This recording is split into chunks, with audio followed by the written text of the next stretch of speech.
Recently Girnar परिक्रमा करून आलेत, तर त्याच्याबद्दल आपण काही चर्चा करूया. ती यात्रा कशी झाली, ती यात्रा का घडवण्यात आली, ओके, त्या यात्रेमागचा काय दृष्टिकोन होता. पण माझ्याकडे पैसेच नाही जायला. ओके, अडचणी खूप आहेत. खर्च जवळपास 5 ते 10 हजाराचा आहे. ओके, हा एवढा खर्च मी झेपण्यासारखा नाही. मला माझी परिस्थिती नाही, मी नाही जाऊ शकणार. मी सरळ सरळ त्यांना सांगून दिलं मी येणार नाही. जर तुम्हाला मला बोलवायचं असेल तर ती सगळी तुम्हाला अरेंजमेंट मला सोय करावी लागेल. ती अरेंजमेंट तुम्ही मला करून द्या. त्या व्यक्तीने सुद्धा 2000 रुपये मला स्टेशनवरती दिलेत आणून. आता हा माझ्यासाठी चमत्कारच आहे, मला खरं सांगतोय, कारण की एवढंच शक्य नाही. झाले माझ्याकडे 4000 रुपये आले. ती सोय हळूहळू झाली. कॉन्फिडन्स आला की म्हटलं आता आपण निघू शकतो. इतकं सुंदर ध्यान लागलं त्या दिवशीला, इतकं सुंदर ध्यान लागलं. आणि ध्यानामधला जो प्रकाश होता तो ज्या डेव्हलपमेंट ध्यानामध्ये ज्या माझ्या घरी झालेल्या होत्या रूममध्ये, त्या डेव्हलपमेंटची पूर्णपणे एक अशी उजळणी होती. खूप सुंदर अनुभूती होती. इतकी सुंदर अनुभूती होती नर्मदेच्या समोर की मला साक्षात असं वाटत होते की नर्मदा मैया मला दर्शन देतात की काय. काही काळ लोटला असेल की लोकांचा आवाज मला आला की ते मगर आहे आणि हा व्यक्ती इथे बसलो आहे आणि हा याचं ध्यान इतकं लागलेलं आहे, हा समाधीमध्ये गेलेला आहे की काय. ओके. आणि 72,000 नाड्यांचा जो प्रवास आहे तो मी लिटरली बघत होतो की माझा तो प्रवास सुरू आहे. म्हणजे back to back back to back back to back ईश्वरी अनुभूती मला त्या ठिकाणी औदुंबराच्या झाडाच्या खाली येत होत्या. परिचयातल्या एका व्यक्तीचा कॉल आला. त्यांना कॉल आल्यानंतर त्या घाबरत बोलायला लागलेत माझ्यासोबत आणि त्यांनी म्हणाले की मला चेस्टमध्ये खूप जास्त त्रास होतोय, तू मला काही मदत करू शकतो का. मी काय मदत करणार, तुला तर हॉस्पिटलला जावं लागेल ना. हॉस्पिटलमध्ये जा आणि हॉस्पिटलमध्ये जाऊन तू डॉक्टरांना भेट आणि हे कर. नाही इतका वेळ नाही आहे, प्लीज तू मला काहीतरी कर. मी म्हटलं 2 मिनटं थांब. 2 मिनटं 2.5 मिनटं झालेले असतील दत्त मला मंत्र करून. मग त्यांना विचारलं, म्हटलं तुम्हाला आता बरं वाटतंय. ती हसायला लागली लिटरली. आणि मी आता नॉर्मल झाली. ॲक्च्युली मी ब्लॉक झाली होती चेस्टमध्ये आणि मी आता एकदम नॉर्मल पद्धतीने बोलू शकते. पहिल्या पायरीपासून प्रवास सुरू झाला आणि 1000 पायऱ्या माझ्या कशा पार झाल्या मलाच नाही माहिती. इतक्या इझिली झाल्या की मला काहीही त्रास नाही. अच्छा. 1001व्या पायरीपासून मी लिटरली तुम्हाला सांगतोय की जे माझ्यासोबतचे होते ते कुठे मागे पडले मला काही माहिती नाही. आणि कुठे कुठे मी लिटरली धावायला सुद्धा लागलो. काही ठिकाणी ते वायुमार्ग असतात आपल्याला, कधी तशा एनर्जी येतात किंवा आपल्याला ती शक्ती येते, ती ताकद येते गिरनारला. तर ती ताकद मला त्या पद्धतीने आली. आणि एक श्वान जो होता तो श्वान तिथे धापाट असं त्याची जी चेस्ट आहे ना, पूर्ण शरीर असं दन दन दन दन दन दन असं खूप जास्त तो घाबरल्यासारखा तो पडलेला होता. मी विचारलं बाजूला, म्हटलं काय झालंय. पण तो श्वान थोडंसं शेवटच्या स्टेजला असल्यासारखा दिसतोय. नर्मदेचं पाणी होतं माझ्या बाटलीमध्ये, ते हातात घेतलं. हातात घेऊन मी फक्त स्मरण केलं दत्तांना आणि अभिमंत्रित करून तो जे पाणी आहे जे माझ्या हातात होतं तो जल मी त्याच्या मुखात सोडला. आणि मुखात सोडल्याबरोबर तत्क्षण बिलकुल 3 सेकंदात तो उठला. ओके.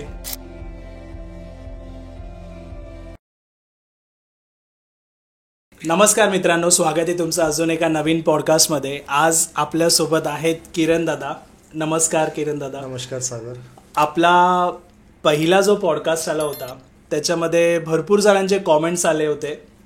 दत्त महाराजांची भक्ती कशी करायची, दत्तमाला मंत्रावरती भरपूर जणांना क्वेश्चन्स होते. साधना करताना भरपूर जणांना संकेत येत आहेत, तर ते संकेत कसे ओळखायचे, भरपूर क्वेश्चन्स होते. आज आपण त्या टॉपिकवरती चर्चा करू. पण त्याच्या अगोदर तुम्ही रिसेंटली गिरनार परिक्रमा करून आलेत, तर त्याच्याबद्दल आपण काही चर्चा करूया. तर कसा होता प्रवास गिरनार परिक्रमेचा. अवधूत चिंतन श्री गुरुदेव दत्त. सर्वप्रथम मी सर्व श्रोत्यांचे मी मनापासून आभार मानतोय आणि तुम्ही पुन्हा एकदा मला एक ती संधी दिली आणि या संधीला दत्तात्रय महाराजांना मी समर्पित करतोय.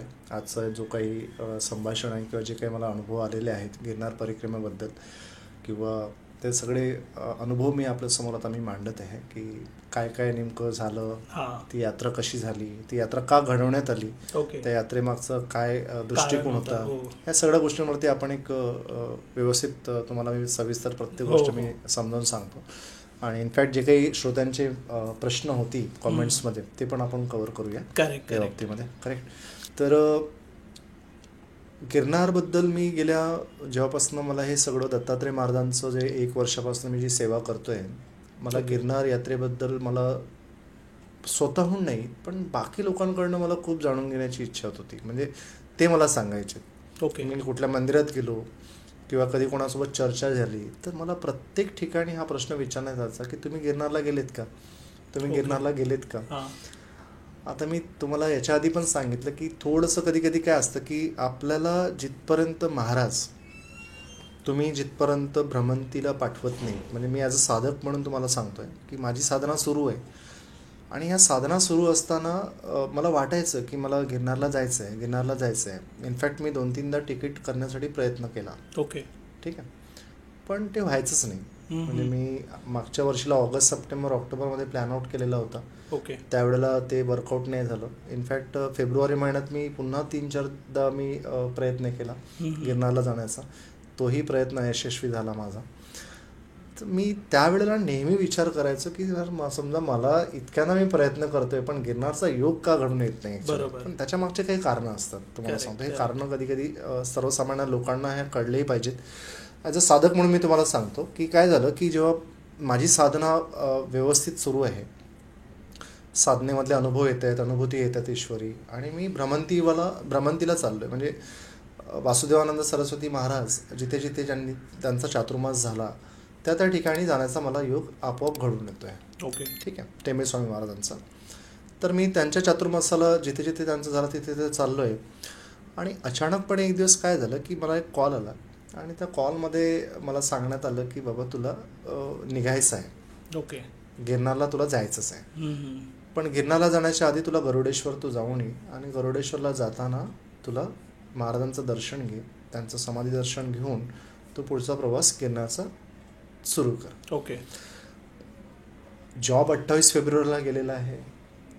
आर्थिक अडचण इतकी आहे की मी साधं कुठे जाऊ शकत नाही. कुठल्या गोष्टींचा त्रास खूप आहे, कारण की सगळ्या गोष्टींची माझ्यावरती पूर्ण रिस्पॉन्सिबिलिटी आहे. आणि सॅलरी बंद झाली, इन्कम सोर्स काहीच नाही, शून्य आहे. आणि याच्यात मी गिरनारचं करावं म्हणजे महाराजांची काय इच्छा आहे की मी लोकांसमोर हात पसरावं. बाबा जर तुम्हाला जर समजा संकेतच द्यायचे आहेत, हे तुम्ही दुसऱ्यांना का देता, मला का देत नाही, असा हा नेहमी मी प्रश्न महाराजांना विचारायचो. कधी कधी ते संकेत मला काही येत नाही हा प्रश्न पडायचा. ओके. ठीक आहे, दुसऱ्यांना संकेत आलेत, माझ्या बाबतीत आलेत, मी त्या गोष्टीचा मान ठेवला की ठीक आहे, पण माझ्याकडे पैसेच नाही जायला. ओके. अडचणी खूप आहेत. आणि नागपूरवरनं जरी समजा आपण गिरनारला जातो म्हटलं तर तो जवळपास 21 तास लागतात, 24 तास पूर्ण दिवस चालला जातो. ओके. खर्च जवळपास 5,000 ते 10,000 आहे. ओके. हा एवढा खर्च मी झेपण्यासारखा नाही मला. बरोबर. आणि हे मी महाराजांसमोर मी हे सगळ्या गोष्टी ऑलरेडी सांगून चुकलेलो होतो. बरं, ज्या लोकांनी मला मदत करण्याचं एक हे केलेलं होतं त्या लोकांनी नंतर मग त्या पद्धतीने ती विचारपूसही केली नाही आपल्याला. मग कुठेतरी त्या गोष्टी खायला लागल्यात मला की खरंच मला जाणं आवश्यक आहे महाराज. बरोबर. माझी परिस्थिती नाही, मी नाही जाऊ शकणार. मी सरळ त्यांना सांगून दिलं मी येणार नाही. जर तुम्हाला मला बोलवायचं असेल तर ती सगळी तुम्हाला अरेंजमेंट मला सोय करावी लागेल, ती अरेंजमेंट तुम्ही मला करून द्या. काय झालं की मला वाटते 9 एप्रिल की 8 एप्रिलला मला 9-10 एप्रिलची गोष्ट आहे, मला अचानकपणे रडायला येऊन गेलं साधनेमध्ये. ओके. रडायला म्हणजे डोळ्यातनं पाणी येऊन गेलं अचानकपणे. आणि महाराजांसमोर मी तो प्रश्न विचारला की महाराज तुम्ही का मला दुसऱ्यांकडनं तुम्ही सांगताय, मला सांगत नाही, पण मला प्लीज तुम्ही काहीतरी संकेत द्या ना, एक संकेत द्या. मला संकेत जर तुम्ही दिलात तर मी कुठून ना कुठून काही ना काही की तुम्ही मला माहिती मार्ग काढाल या सगळ्या गोष्टींचा. आणि अचानकपणे काय झालं की मला त्या दिवशीला एक मार्गदर्शनाचा कॉल आला. परिचयात पैकीच होता. ओके. आणि त्यांनी मला ती दक्षिणा मी न मागता त्यांनी मला ती देऊ केली. अच्छा. दक्षिणा मला जी देण्यात आली ती 2,000 रुपये मिळाले मला. ओके. आणि म्हटलं यार हे काय झालं, अचानकपणे मी मागितलं नाही आणि त्यांनी न सांगता माझ्या गुगल पेवरती अमाऊंट आला. ओके. आनंदही झाला. मी म्हटलं काही का असो ना, मी आता हे तिकीट करेल, नाही करेल, कसं तरी करेल, पण जाणार. आता गिरनारला जाणार म्हणजे जाणार. बरोबर. इथून मी सुरुवात केली. माझा एक ओळखीतली एक परिचयातली एक व्यक्ती आहे, स्टेशनवरती आले आणि त्यांनी हार्ड कॅश घेऊन आले. ते सुद्धा त्यांना मी सांगितलं मला गिरनारला जायचं आहे, तर तू एक काम कर, माझ्यासाठी प्रार्थना कर महाराजांकडे. मलाही बोलवणं आलेलं नाही अजून, पण प्लीज तू माझी तर कुठेतरी माझी प्रार्थना त्यांना सांग की मलाही त्यांनी बोलवण्यात येईल आणि माझ्या ह्या अडचणी सांगशील तू महाराजांना. एवढं म्हणून त्या व्यक्तीने सुद्धा 2,000 रुपये मला स्टेशनवरती दिलेत आणून. ठीक आहे. आता हा माझ्यासाठी चमत्कारच आहे, तुम्हाला खरं सांगतोय, कारण की एवढंच शक्य नाही. झाले माझ्याकडे 4,000 रुपये आले, ती सोय हळूहळू झाली. कॉन्फिडन्स आला की म्हटलं आता आपण निघू शकतो. हो. रिझर्वेशन नाही, लक्षात ठेवा, रिझर्वेशन नाही माझ्याकडे.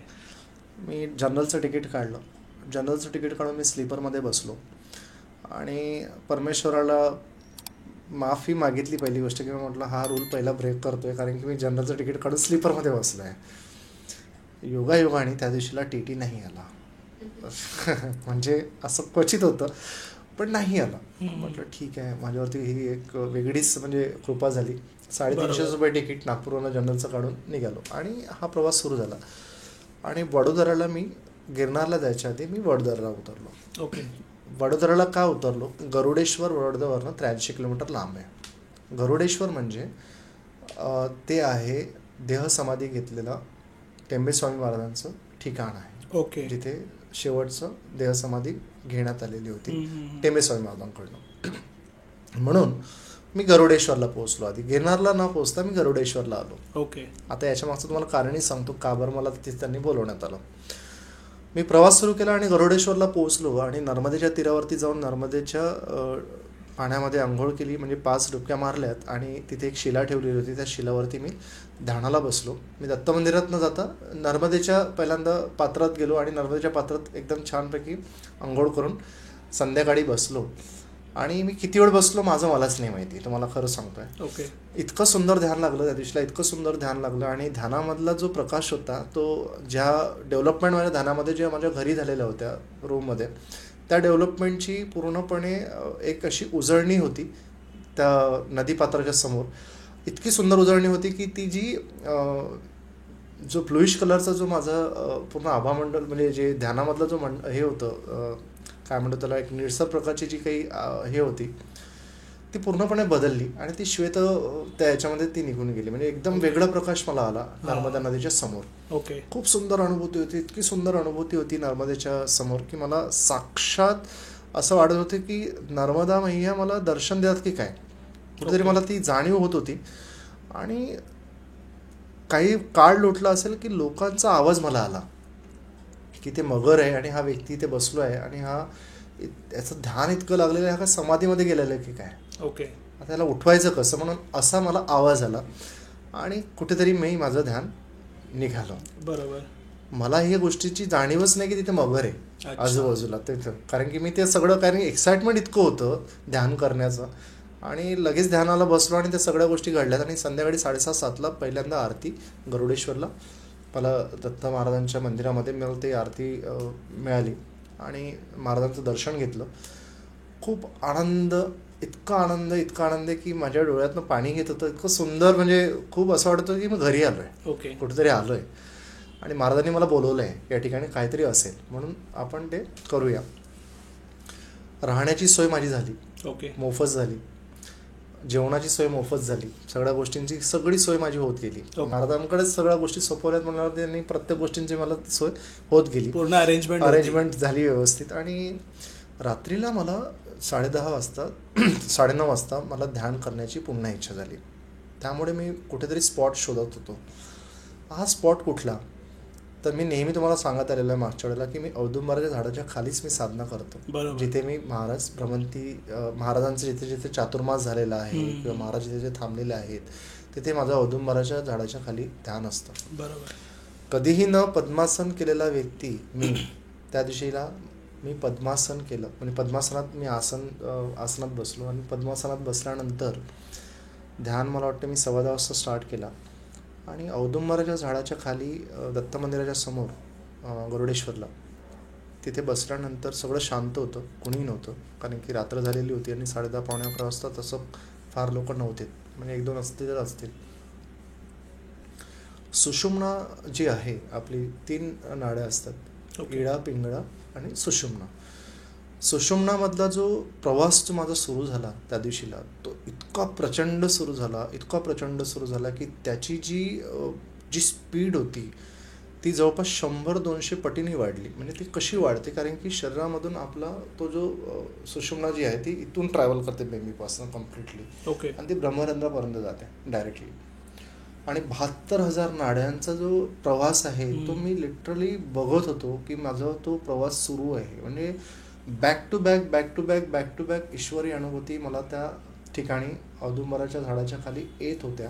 ओके. ईश्वरी अनुभूती यासाठी म्हणतो कारण की सुषुम्ना इतक्या स्पीडली ट्रॅव्हल करणं शक्य नाही, आणि इतक्या सुंदर पद्धतीने ट्रॅव्हल करायला लागली, आणि इतका तो 72,000 नाड्यांचा जो प्रवास तो शरीरातनं तो होत असताना ती जाणीव इतकी सुंदर होत होती की ते आता शब्दात मांडणं कठीण आहे, सोपं नाही.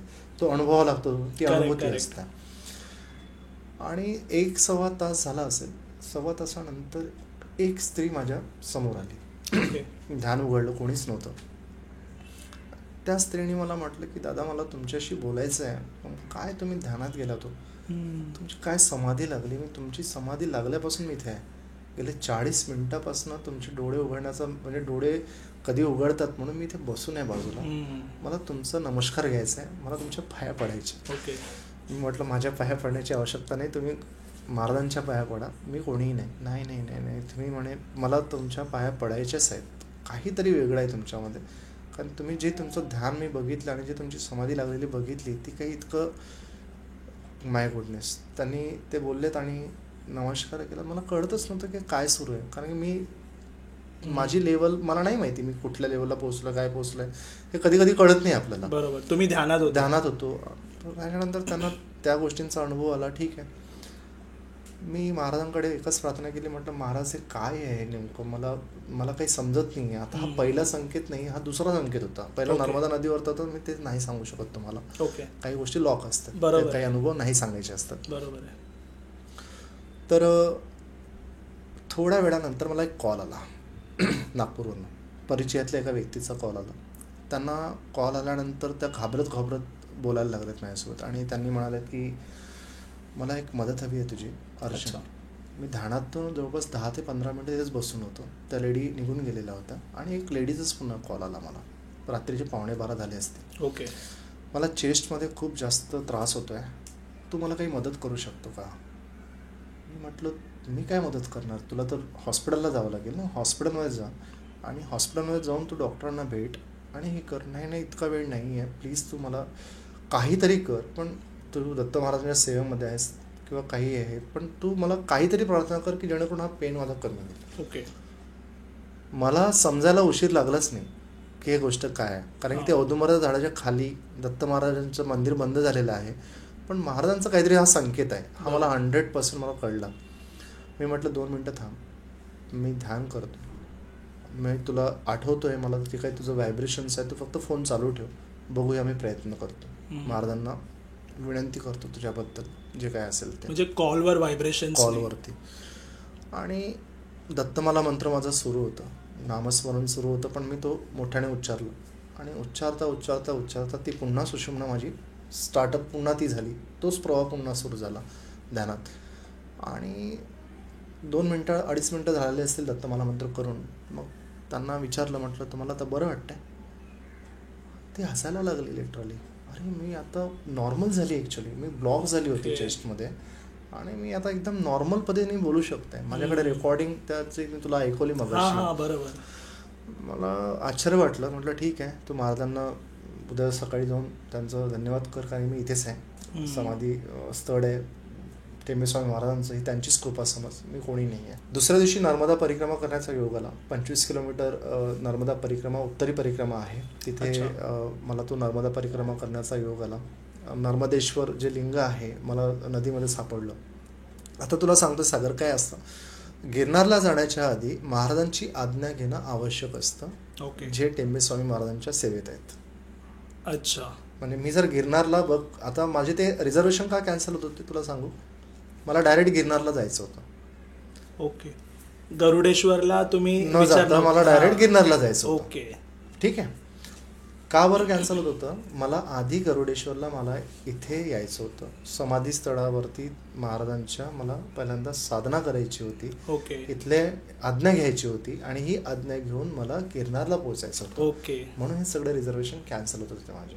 ओके, समजलो. कळलं तुम्हाला? पण ज्यावेळी हा योग आला तेव्हा बरोबर रिझर्वेशन पण झालं. परफेक्ट झालं. बघ, गरुडेश्वरला आलो, आज्ञा झाली महाराजांची, नर्मदा परिक्रमा झाली आणि त्याच नेक्स्ट डेला मी गिरनार रात्रीचा प्रवास माझा सुरू झाला आणि इझिली झाला.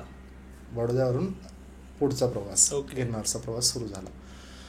आणि हा प्रवास जेव्हा सुरू झाला तेव्हा खूप एक्सायटेड होतो. आता विचार करा, एकाच रात्रीमधनं नागपूरवरनं रात्रभर प्रवास करून मी सकाळी मॉर्निंगला पोहोचलो गरुडेश्वरला, रात्र थांबली, मुक्काम केला. दुसऱ्या दिवशी नर्मदा परिक्रमाचा 25 किलोमीटरचा प्रवास काढला, दुपारी 3ची बस पकडली. ओके. आणि त्या बसने बडोद्याला गेलो. बडोद्यावरून गिरनारची बस पकडली राजकोटला, जुनागडला पकडली बस. आणि तो रात्रभरचा प्रवास होता. पहाटेला 4:30 वाजता माझी बस पोहोचली गिरनार, जुनागडला. ओके. जुनागडवरून गिरनारला ऑटोने जावं लागतं. अच्छा. हा प्रवास मी केला जवळपास 2 दिवसांमध्ये, 2 रात्रींमध्ये हा प्रवास केला. लवलेशही नाही की मी थकलोय. एनर्जी प्रचंड आहे, ऊर्जा प्रचंड आहे, रात्रभर झोप नाही, पण झोप येत आहे असे काही संकेतही नाहीत. ऊर्जा ती तशीच आहे शरीरामध्ये. आणि आंघोळ वगैरे झाली. दत्तांच्या जो जुना आखाडा आहे तिथे मी सगळी अरेंजमेंट झाली माझी. अच्छा. तिथून मग पहिल्या पायरीला मी पोहोचलो दत्तांच्या. धोतर घातला मी माझा आणि एकदम ट्रेडिशनल फॉर्ममध्ये गेलो, कारण की सगळ्या आहेत. पहिल्या पायरीवरती मी जवळपास 5 मिनिटं ध्यान केलं. ओके. जी पहिली पायरी आहे गिरनारची, त्या गिरनारच्या पहिल्या पायरीला मी जवळपास 5 मिनिटं ध्यानच होऊन गेलो. यासाठी, कारण की आपले जे काही षटरूपी असतात, महाराजांना भेटायचं आहे, महाराजांचे दर्शन घ्यायचे आहेत, त्या 1 वर्षाची साधना आहे. आज मला माझे गुरुदेव जे आहेत ते मला साक्षात दर्शन देतील का? आज मला गुरुदेवांनी इथे बोलवलं आहे, आज इथे मला काहीतरी मिळणार, कन्फर्मेशन होणार. पण हे कन्फर्मेशन होताना मी काही गोष्टीचं मला वचनबद्ध आहे, काही गोष्टी मला वचन द्यायचे आहेत दत्तांना, म्हणून काही गोष्टी मी तिथे त्याग केल्यात पहिल्या पायरीवरती. ओके. काही गोष्टी सोडल्यात ज्या मला सोडायच्या होत्या. अच्छा. आणि तिथं त्यांना वचन दिलं की आजपासून ह्या गोष्टी मी घडणार नाहीत, कुठल्या गोष्टींची. आणि त्या गोष्टींचा त्याग करत पहिली पायरी मी गाठली आणि पहिल्या पायरीवरती माझा प्रवास सुरू झाला. ओके. 4:45-5ची वेळ असेल पहाटेची, म्हणजे ब्रह्ममुहूर्तच तो सुरू होता. खूप सुंदर योग, म्हणजे ब्रह्ममुहूर्तावरती, म्हणजे इतकं सुंदर वातावरण, इतकं सुंदर गिरनारची हे आहे. पहिल्या पायरीपासून आता प्रवास सुरू झाला आहे आणि 10,000 पायऱ्या चढायच्या. काही लोक काय करतात, रोपवेनी जातात. पहिल्या 5,000 पायऱ्या ज्या आहेत त्या रोपवेनी क्रॉस होतात आणि नंतर मग पुढचा प्रवास जो आहे तो 5,000 चढत जातात. पण मी विचार केला होता की माझ्याकडे आर्थिक परिस्थिती नाही बाबा, मला गुरुदेवांना भेटायचं आहे आणि कसंही करून गुरुदेवांचं दर्शन घ्यायचं आहे आणि आज मला काहीतरी होतील. नर्मदेचं पाणी माझ्या बाटलीमध्ये होतं, एका बिस्लरीचं जे बॉटलमध्ये ते नर्मदेचं पाणी सोबतही घेतलेलं होतं, की म्हटलं इथे काही ना काही अनुभव प्रत्येकाने येतात, त्याला काही ना काही अनुभव येतील. पहिल्या पायरीपासून प्रवास सुरू झाला आणि 1000 पायऱ्या माझ्या कशा पार झाल्या मलाच नाही माहिती. इतक्या इझिली झाल्या की मला काहीही त्रास नाही. अच्छा. 1001व्या पायरीपासून मी लिटरली तुम्हाला सांगतोय की जे माझ्यासोबतचे होते ते कुठे मागे पडलेत मला काही माहिती नाही. आणि मी नॉनस्टॉप 3 किंवा 4 स्टॉप घेतले असतील 5,000 पायऱ्या चढतपर्यंत, पण हार्डली मी 2-2.5 तासातच पोहोचून गेलो. अच्छा. जवळपास 2-2.5 तास लागले असतील तेवढ्या याच्यामध्ये. एनर्जी ट्रिमेंडस होती आणि कुठे कुठे मी लिटरली धावायला सुद्धा लागलो. काही काही ठिकाणी ते वायुमार्ग असतात आपल्याला, कधी तशा एनर्जी येतात किंवा आपल्याला ती शक्ती येते, ती ताकद येते गिरनारला. तर ती ताकद मला त्या पद्धतीने आली. आणि 5,000 पायऱ्या जेव्हा झाल्यात, शक्तिपीठ आहे अंबादेवीचं, अंबादेवीच्या शक्तिपीठामध्ये पहिल्यांदा दर्शन घेतलं आणि काय व्हायब्रेशन्स तिथले, म्हणजे विचार नाही करू शकत. सुंदर व्हायब्रेशन, सुंदर स्पंदनं जाणीव झाले. टाळूवरती धबधब्यासारखं माझं दन दन दन दन असं प्रेशर सुरू होतं आउटर स्कलला पूर्ण कम्प्लिटली, आणि इंटरनल स्कलला पण प्रेशर सुरू होतं. काहीतरी इतकं ट्रिमेंडस प्रेशर सुरू आहे मला, आणि कोणीतरी मला आता ओढतंय वरती. इथे येणं म्हणजे तुम्हाला वर ओढण्याचा प्रयत्न सुरू आहे, म्हणजे महाराज मला लवकर बोलवते हा संकेत मला सुरू झाला. आणि अंबादेवीचं दर्शन घेऊन पुढे पुढे पुढे पुढे हा प्रवास चालू केला. आणि 10,000 पायरी गुरुशिखर जेव्हा आलं तेव्हा मला असं वाटतं की मी ते 3.5-4 तासात तेवढा तो प्रवास जो आहे तो 10,000 पायऱ्यांचा तो पूर्ण कंप्लीट केला. आणि तिथे बसल्यानंतर बाजूलाच एक छोटंसं एक हे आहे, बसण्याचं एक साधन आहे, तिथे माझी साधना मी सुरू केली. ओके. थोडासा कुठेतरी असा नाईलाज नाही म्हणू शकत, म्हणजे थोडंसं स्वतःलाच मी कुठेतरी नाराज झालो स्वतःवरती की यार मला ज्या पद्धतीचे मला दर्शन हवे होते ते दर्शन मला नाही मिळाले. कोणीतरी मला अशी व्यक्ती पाहिजे होती, ती व्यक्ती मला जी मनुष्य रूपाने असेल किंवा काही असेल असे मला काहीच अनुभव आले नाहीत. ओके. गिरनारला तर थोडंसं कुठेतरी स्वतःबद्दलही डाऊन होतो, पण ठीक आहे म्हटलं महाराजांचं नसेल काही. पादुकांचं दर्शन घेतलं आणि दर्शन घेताना फक्त महाराजांनी एकच विनंती केली की महाराज आज तुम्ही इतक्या याच्यानंतर मला बोलवलं आहे, आज मला इथे येण्याचा एक संकेत द्या ज्या संकेताने मी समजू शकेल की मला इथे येण्यात का बरं बोलवलं आहे, काहीतरी कारण असेल म्हणून तुम्ही मला बोलवलं आहे. काय झालं सागर की साधना झाली, गुरुशिखरावरनं खाली येत होतो, जेमतेम मी 20 पायऱ्या खाली उतरलो असेल तर तिथे 10-15 लोकं आजूबाजूला जमा होती, म्हणजे असं सर्कल जमा होता. आणि एक श्वान जो होता तो श्वान तिथे धापाट असं त्याची जी चेस्ट आहे ना ते पूर्ण शरीर असं दन दन दन दन दन दन असं खूप जास्त तो घाबरल्यासारखा तो पडलेला होता, म्हणजे पूर्ण मूर्छित पडलेला होता. आणि तुला आधी पण सांगितलेलं आहे की मी जिथे जिथे मी महाराजांच्या ठिकाणी मी साधना केलेली आहे मला श्वानाने दर्शन दिलेलं आहे. श्वान हा कुठे ना कुठे मला आढळतो आणि कुठे ना कुठे हा त्याचं कॉम्बिनेशन माझ्यासोबत आहे. अगोदरच्या पण भागात तुम्ही एक्सप्लेन केला. येस. गुरुशिखरावरती त्या 10व्या पायरीच्या खाली जे 10-12 लोकांचा घोडका होता, मला मी विचारलं बाजूला, म्हटलं काय झालंय, पण तो श्वान थोडंसं शेवटच्या स्टेजला असल्यासारखा दिसतोय आणि धापा टाकतोय. म्हटलं एवढ्या वर 10,000 पायऱ्यांवरती श्वान आलाय. पण मला असं काही वाटलं नाही त्यावेळेला. म्हटलं येतात, कारण की काही लोक आणतात सुद्धा, येतात, पण याला काहीतरी गरज आहे हे मला जाणवलं सागर. पण लोक त्याच्या अंगावर पाणी टाकतायत पण तो काही उठतच नाही आहे. ओके. मी सगळ्यांना परमेश्वराला एकच समजलं, आत्ता मला आठवली ती प्रार्थना, म्हटलं संकेत, मला संकेत द्या, काहीतरी संकेत द्या, काहीतरी संकेत द्या. आता बघ सागर काय झालं की मी थोडंसं 2-3 व्यक्तींना रिक्वेस्ट केली, म्हटलं मी बघू का, एकदा मला बघू द्या, मला ती संधी द्या. हां बिलकुल बघा म्हणे तुम्ही. म्हटलं तुम्ही शांत बसा सगळ्यांनी. नर्मदेचं पाणी होतं माझ्या बाटलीमध्ये, ते हातात घेतलं. हातात घेऊन मी फक्त स्मरण केलं दत्तांना आणि त्यांना म्हटलं की हे जर काही संकेत असतील तर या श्वानाला प्लीज तुम्ही वाचवा आणि या श्वानाला जो काही त्रास होत असेल त्या त्रासातून त्याला मुक्त करा, किंवा त्याला तुम्ही नवचैतन्य द्या, किंवा त्याला उठवा देतो विचारायला, त्याला त्रास होतोय. बरोबर.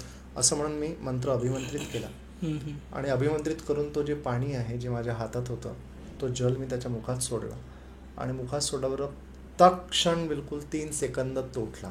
ओके. आणि उठून तो पटकन इतक्या स्पीडनी उठल्याबरोबर त्याने आपलं ते शरीर हादरवलं आणि तो आपल्या प्रवासाला खाली निघाला. ओके. आणि मला याचं काहीच वाटलं नाही. म्हटलं ठीक आहे, 10 लोक माझ्याकडे थोडेसे बघायला लागलेत, म्हणजे आम्ही इतक्या वेळापासून प्रयत्न करतोय पण कळलं नाही. मी आपला निघून गेलो, कारण की मला माहित होतं की ते अशा ठिकाणी थांबणं चांगलं नसतं. बरोबर. त्यामुळे मी काही थांबलो नाही, कारण तो अहंभाव येऊ शकतो एखाद्या व्यक्तीबद्दल की मी हे केलंय, मी ते केलंय.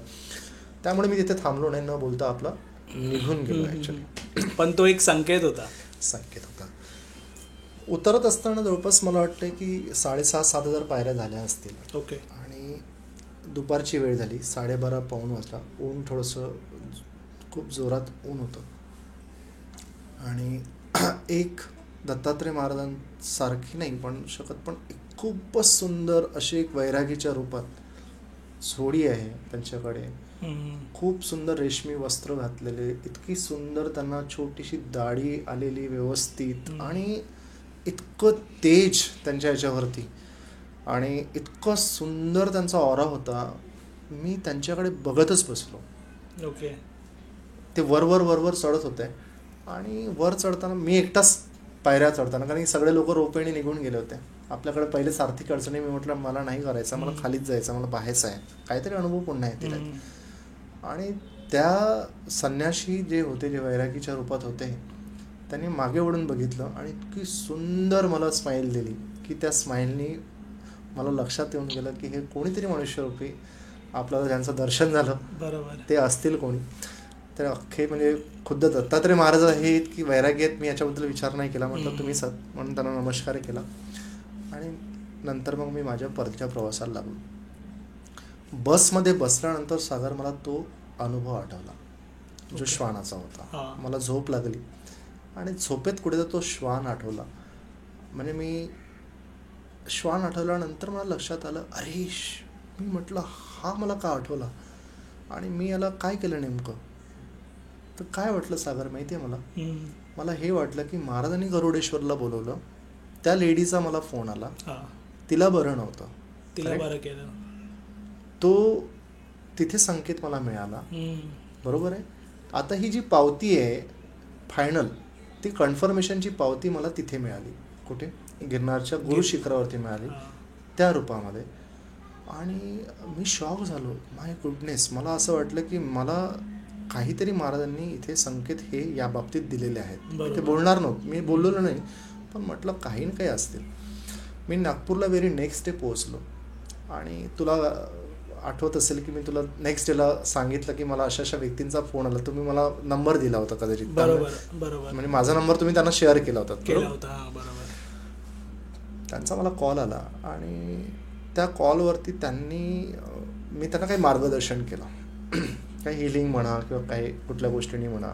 असं जेव्हा सुरू केलं तेव्हा त्यांना त्या गोष्टींचा फायदा झाला. आणि बॅक टू बॅक मला 6 कॉल आलेत त्या दिवशीला. कोणी मला फेसबुकवरून कॉन्टॅक्ट केला, तिथून माझा त्यांनी नंबर घेतला, कोणाकडनं नंबर घेतला असेल आय डोंट नो. पण ज्या व्यक्तींचे मला कॉल आलेत, गिरनारवरून आल्यानंतर मला त्या पद्धतीने ती सेवा घडवून महाराजांनी करून घेतली. बरोबर. त्या बाबतीमध्ये कोणाला काही इश्यूज होते, कोणाला काही मार्गदर्शन होते, कोणाला काही गोष्टीचं मार्गदर्शन होतं, ते एकाच दिवशी घडलं. आणि ज्या फायनान्शियल क्रायसिसमध्ये विचार कर की मी 3 दिवसाआधी होतो, त्या दिवशीला मला त्या गोष्टींनी थोडंसं रिलीफ मिळालं. आणि माझ्याकडनं वचन घेण्यात आलं त्या दिवशीला की बाबा तू काही मार्गदर्शन करतोयस ना, ते काही मार्गदर्शन साधं नाही आहे, ते दत्तरूपी मार्गदर्शन आहे. ते काही तू गिरनारला जाऊन आलात, एक अननोन कॉलनी मला माझे पूर्णच्या पूर्ण डोळे ओपन केलेत त्या गोष्टीला. आणि त्या दिवशीला मला कळलं की हे जे संकेत होते, ह्याचा काही प्रवास होता, हा यासाठी घडवण्यात आलेला होता की तुला हे सध्या आता हळूहळू याला मार्गदर्शनाच्या रूपात म्हण किंवा तुला कोणाच्या हिलिंगच्या रूपात म्हण, याला तुला द्यायचं आहे. ॲटलिस्ट जिथपर्यंत आहे तिथपर्यंत शक्यतो पण. आणि मग मला काही पेशंटचे कॉल येणं सुरू झालं, काही परिचयातल्या लोकांचे कॉल येणं सुरू झालं. तर मला असं कळलं की जे माझ्या हा जो पाम आहे, त्या पाममधून जी ऊर्जा जी प्रवाहित होत आहे, ट्रिमेंडस फॉर्ममध्ये होत आहे. मी जर फक्त जरी हात हा याला त्रिकोणाकार जर केला तर ही जी एनर्जी आहे, ही एनर्जी प्रॉपरली काय होत आहे की एका ठिकाणी जाऊन ती थंडगार म्हण किंवा त्या लहरी आपोआप जातात आणि तो व्यक्ती म्हण की त्या व्यक्तीला ती कनेक्टिव्हिटी होते. हे मी माझ्या लेखांमध्ये सुद्धा लिहून चुकलो आहे की आपल्या मेंदूमध्ये अशा कुठल्या लहरी असतात की त्या लहरी ॲक्टिवेट होतात, त्या कुठून पडतात, त्याला त्या पडल्यानंतर त्या कशा कनेक्ट करतात. मी याबद्दलही मागच्या पॉडकास्टमध्ये बोललो होतो की क्वांटम फिजिक्सचा एक तो रूल आहे त्याच्यामध्ये की कुठला इलेक्ट्रॉन एखाद्या इलेक्ट्रॉनबद्दल तो अननोन ऊर्जेसोबत तो कॉन्टॅक्ट करतो, ते गुरुतत्व तिथे काय होतं, ते ॲक्टिवेट होतं. आपल्या ब्रेनमध्ये अल्फा वेव्ज आणि थिटा वेव्ज असतात, त्या ॲक्टिवेट होतात. त्या लहरींनी ॲक्टिवेट झाल्यामुळे काय होतं की आपण शांत होतो, चित्त आपलं एकदम व्यवस्थित होतं, सगळ्या गोष्टी होतात. आणि त्या ऊर्जा कुठेतरी एखाद्या व्यक्तीला, ज्या व्यक्तीला हव्या असतात त्या व्यक्तीला मिळतात. पण त्याचे संकेत यावे लागतात. त्या व्यक्तींचे संकेत आपल्याला आलेत की ते संकेत आपल्याला जेव्हा येतात तेव्हा आपण ती ऊर्जा काय करतो, त्या व्यक्तींच्या ठिकाणी ती प्रवाहित करतो. आणि ती ऊर्जा प्रवाहित झाली की त्याला ती मिळते आणि ते मिळून त्या गोष्टीला त्याला कुठेतरी फाईट करण्यासाठी म्हणा किंवा कुठेतरी त्या गोष्टी त्याला वर्कआउट करण्यासाठी ती मदत करतात त्या गोष्टी. ह्या गोष्टींचं पूर्ण दत्तात्रय महाराजांनी हा प्रवास अशा पद्धतीने घडवून आणण्यात आलेला होता की मला या गोष्टींचं पावती मिळाली. त्याचं दुसरीकडनं रिव्हेरिफिकेशन मिळालं कॉलमधून काही ठिकाणाहून की काही अननोन नंबरवरून जेव्हा मला कॉल आलेत ते मला लक्षात आलेत की हे काही साधन आहे, हे कुठेतरी आपल्या यांनी एक वेगळा हा प्रवास आता सुरू करण्यात आलेला आहे. म्हणून मी तुम्हाला आधी पण म्हटलेलं आहे की कधी कधी ह्या महाराजांच्या परीक्षा असतात. समजा जर ही माझी परीक्षा असेल तर या परीक्षेत मी खरा साधक असेल तर मी त्या गोष्टींकडे खूप जास्त म्हणजे काय म्हणतो त्याला आपण प्रसिद्धी म्हणा किंवा त्याच्या मागे न धावता त्या गोष्टींना कुठेतरी बॅलन्स करून आपण प्रॉपरली त्याला वर्कआउट करून ह्या गोष्टी आपल्याला करायच्या असतात. ह्या सेवेमार्फत घडतात. ओके. ही सेवा आपल्याला घडवून आणणारे असतात ते दत्तात्रय महाराज असतात. अच्छा. या पद्धतीने म्हणून ते तुम्हाला तिथे बोलवतात कुठल्या गोष्टींनी, जर तुमच्याकडे ते कार्य घडवून घ्यायचं असेल तर. असा हा प्रवास घडला. खूप छान दादा. भरपूर जण ट्राय करतात गिरनार परिक्रमेला जायला, परत तेच नाही तर भरपूर अशा जे स्थान आहेत आपल्या भारतामध्ये जे होली प्लेस आपण बोलतो, ते लोक ठरवतात जायसाठी, पण काही ना काही रिझनमुळे ते कॅन्सल होतं. कोण लोक तर बोलतात की मी 2 वर्ष 3 वर्ष झालं ट्राय करतोय, पण काहीतरी इश्यूज येतात मध्ये आणि ते कॅन्सल होतं. तर तुम्ही आता तसं म्हणालात की तुमचीच एक जी स्टोरी होती, तुम्ही पण खूप ट्राय केलं गिरनारला जायला, पण ह्यावेळी तुमचा जो रिझन होता, तुम्हाला अगोदर गरुडेश्वरला जाऊन तिथे जायचं होतं. ते जे रिझन आहे ते रिझनच काही ना काही त्यांच्यासोबत पण असेल का? बघा कसं असतं की मी माझा अनुभव सांगू शकतो की मला जे सूक्ष्मरूप गुरु जे लाभले आहेत, टेंबे स्वामी महाराज किंवा थोरले महाराज, थोरले महाराजांचा जिथे जिथे आता तो चातुर्मास घडलेला आहे तिथे तिथे माझे पावलं चालले आहेत. कारण मला तिथे थांबावं लागतं. मी रात्रभर तिथे थांबतो आणि हा प्रत्येक ठिकाणी योग आलेला आहे. म्हणजे पवणीपासून जो योग सुरू झाला माझ्या गावाजवळ, हा योग आता गिरनारपर्यंत पोहोचला. ठीक आहे. गरुडेश्वरला गेला, तिलकवाड्याला गेला, तिथून उज्जैनला पोहोचला. म्हणजे जिथे जिथे महाराजांचा चातुर्मास झालेला आहे, आपण आपली पावलं हळूहळू जातात. तुमची श्रद्धा असणं खूप आवश्यक आहे, तुमचा भाव तसा असणं आवश्यक आहे. मला माझ्या गुरुदेवांचं चरित्र जेव्हा मी वाचतो सागर, आणि त्यांनी जेव्हा ती सेवा केलेली आहे टेंबे स्वामी महाराजांनी, जेव्हा त्यांना सगळे ते सिद्धी प्राप्त होते, प्रत्येक सिद्धी त्यांच्या पायाखाली लोळत होत्या, इतके स्थित प्रज्ञ होते. त्यांनी कधीही आपला आवेग जाऊ दिला नाही. खूप शांत, सरळ आणि मृदू स्वभावाचे माझे गुरु.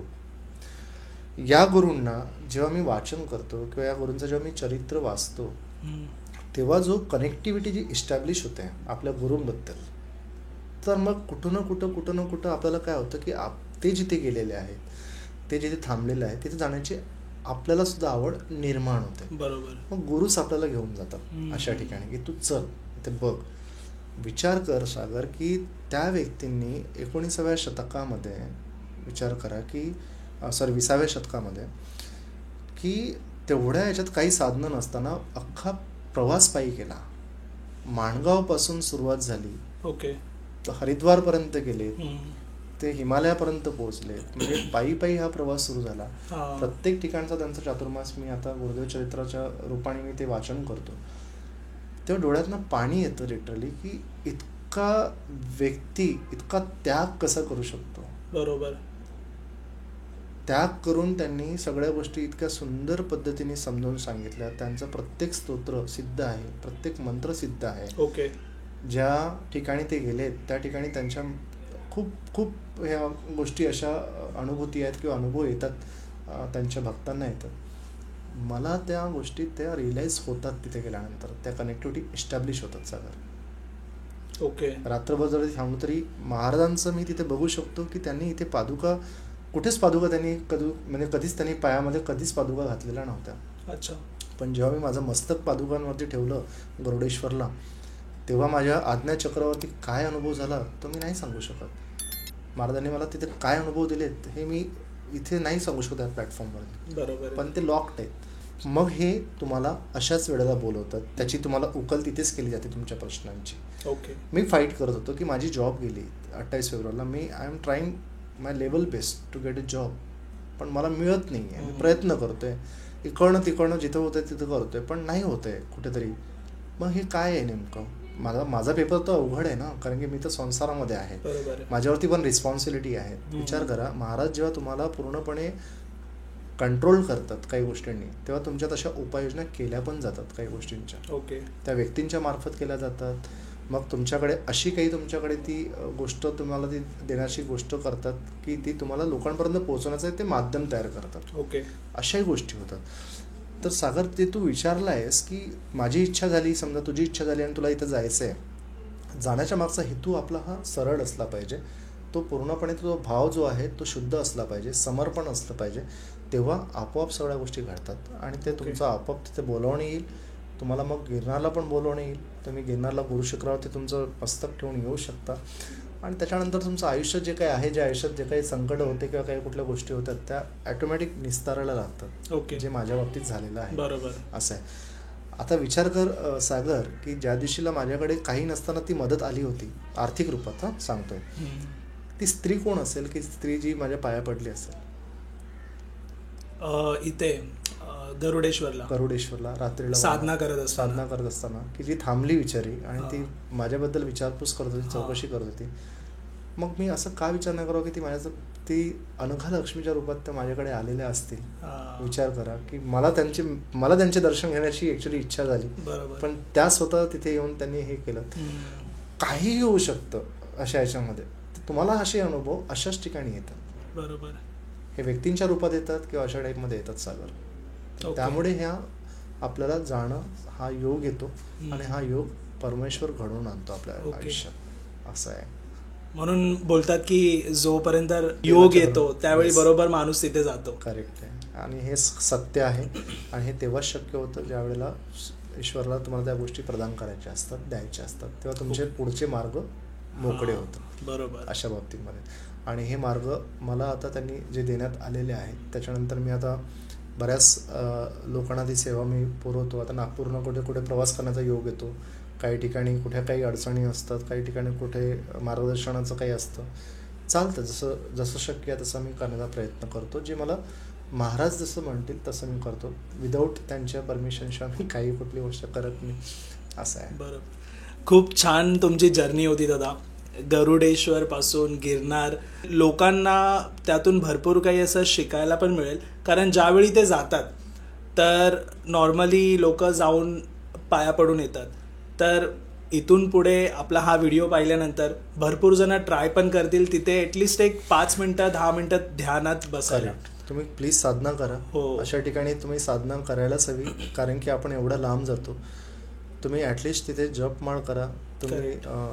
तुम्हाला गरुडेश्वरची एक महिमा सांगतो. गरुडेश्वरमध्ये जे आपले जे पूर्वज होऊन गेलेले, जे पित्र असतात, ज्या पित्रांना शांती हवी असते, त्यांना ती गती मिळते गरुडेश्वरमध्ये.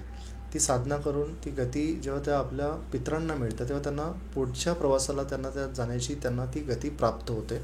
आणि गरुडेश्वर म्हणजे ऑलरेडी पुराणांमध्ये लिहिलेल्या गरुडेश्वरची जी महिमा आहे ती म्हणजे त्या पुराणामध्ये तुम्हाला त्याचे दाखले सुद्धा मिळतील की विष्णूंनी गरुडाला काय तिथे आदेश दिलेला होता, नारद मुनींनी तिथे काय सांगितलं गेलेलं आहे.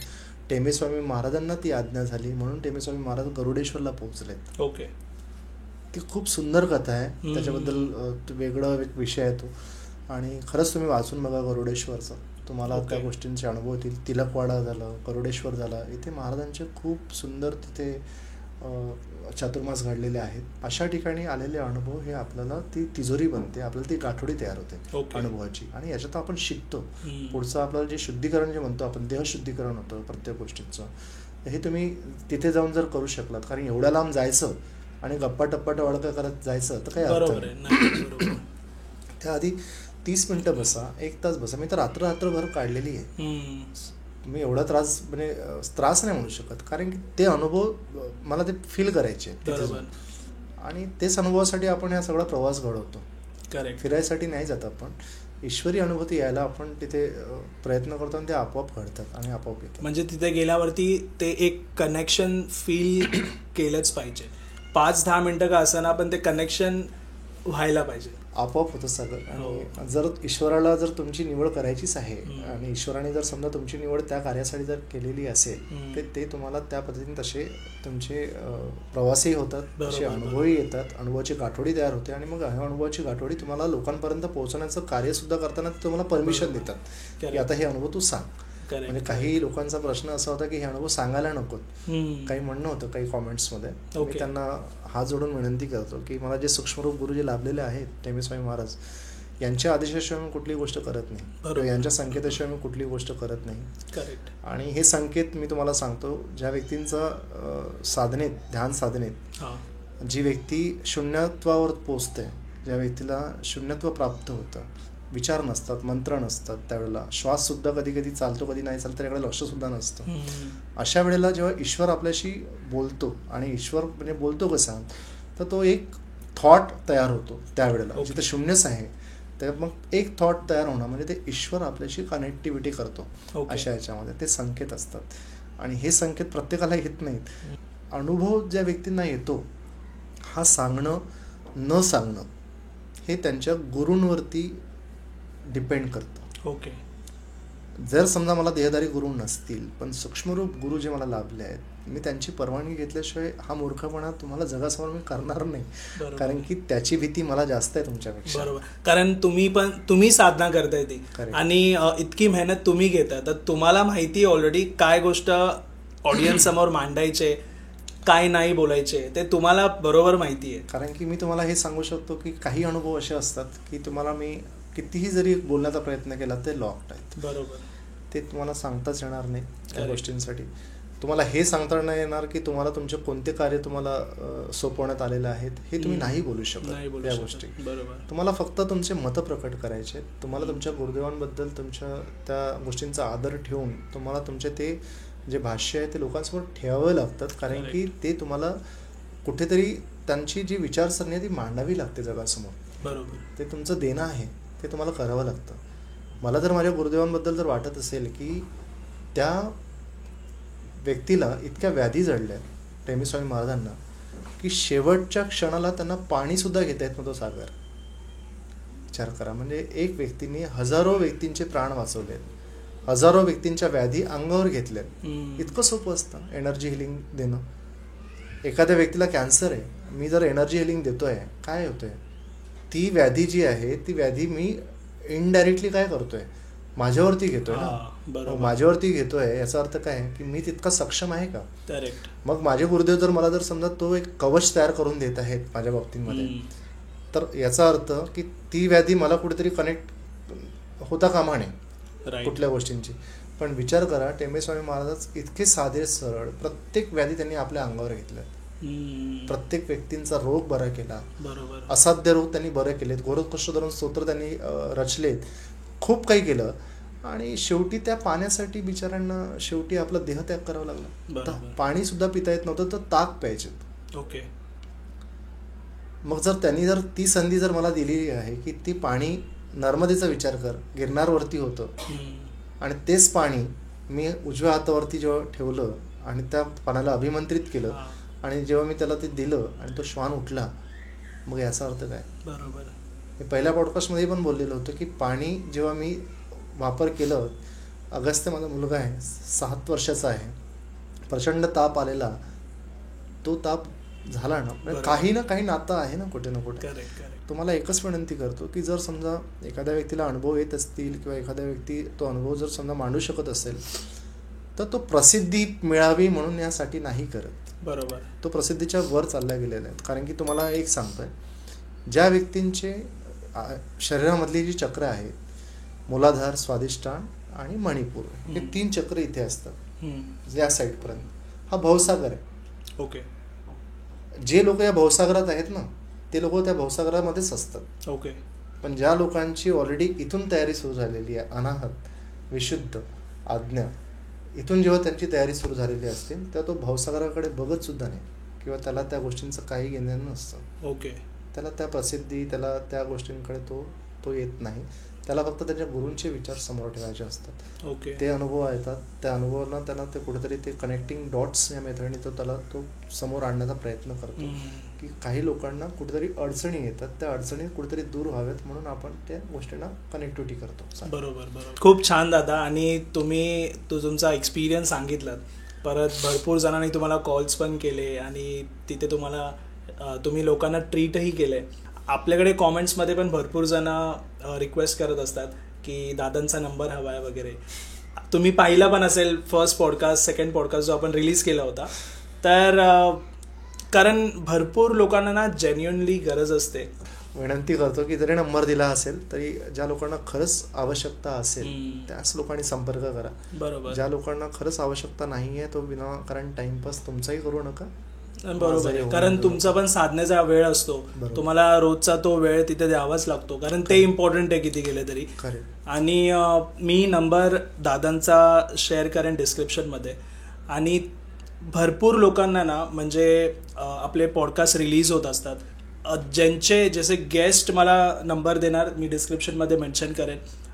मी स्वतः कुणाचा असा नंबर नाही शेअर करायचा असं नसतं माझं म्हणणं. मला जर कॉल कोण करतोय तर प्लीज व्हॉट्सअप करा. मी कॉल्स आन्सर नाही करू शकत कारण मलाही बाकी भरपूर स्केड्यूलमध्ये मी बिझी असतो, तर त्यामुळे मला आन्सर करायला नाही मिळत. मी व्हॉट्सअपचा रिप्लाय सर्वांना देतो आणि गेस्ट आपल्या सेटवरती जे पण येतात त्यांचा नंबर मी मेन्शन करतो जर गेस्टची परवानगी असेल तर हे तुम्ही मनातनं काढून टाका की आपल्या पॉडकास्टवरती येतात त्यांचे नंबरच मी शेअर नाही करत, असं काही नाही आहे. हा व्हिडिओ आवडला असेल तर चॅनलला लाईक, शेअर आणि सबस्क्राईब नक्की करा. हा व्हिडिओ भरपूर लोकांपर्यंत पोहोचवा. ज्या लोकांना गिरनार परिक्रमा करायचे, गरुडेश्वरचं दर्शन करायचे, तर हे सर्व जणांना तुम्ही शेअर करा. तिथे गेल्यानंतर साधना, ध्यान हे जे करायचे हे ह्या व्हिडिओमध्ये भरपूर काही अशा गोष्टी आहेत जे त्यांना शिकायला मिळते.